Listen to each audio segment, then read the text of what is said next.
Welcome back to Good Day Dakota. Joining me is Travis Bateman with the Badlands Search and Rescue.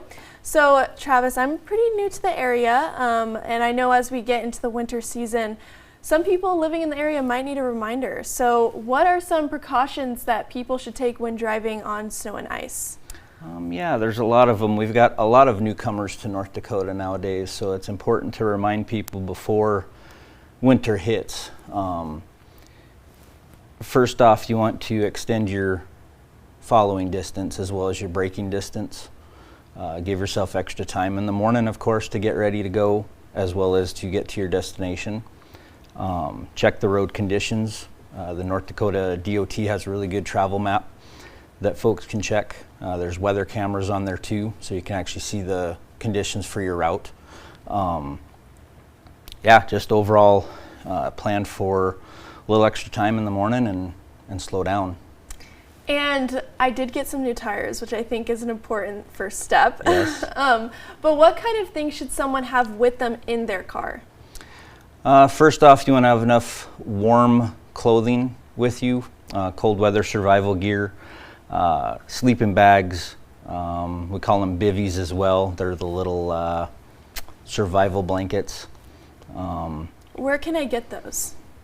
Typically, stores like Shields will have them, your sporting goods stores. I think even Walmart would probably carry them, or of course you can get them online too. Dry goods like granola bars, water, a shovel, gloves, work gloves, and I know that you brought a shovel in today. Yep. So here's one of them. It's kind of a small. It looks small, but when you're trying to dig your car out, it'll come in handy. This one extends. And where can someone buy a shovel like this? This one we got offline, so okay. Pretty handy. It's metal.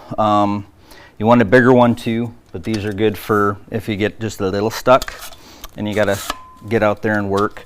Biggest thing there too is to not overexert yourself. Take breaks. The worst thing that you can do is start sweating and add that to the cold when you're out there as well. Take breaks in and out of the car. Understand the situation that you're in. Put your four-ways on.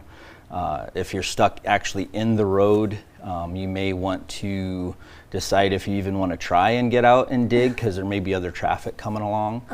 May be safer just to stay in the car or get away from it altogether potentially. And if you do get stranded, what do you do? Who should you call?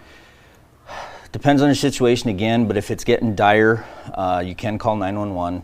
They've got all the tow company numbers. They can get somebody out to you, even potentially route a rescue mission to you if it warrants it. They may just tell you to stay put, depending on the situation too. Depends on where you're at. And lastly, what would you advise people not to do? Sometimes people do the opposite of what you're supposed to do. So, when they put out a no travel advised, don't travel for one.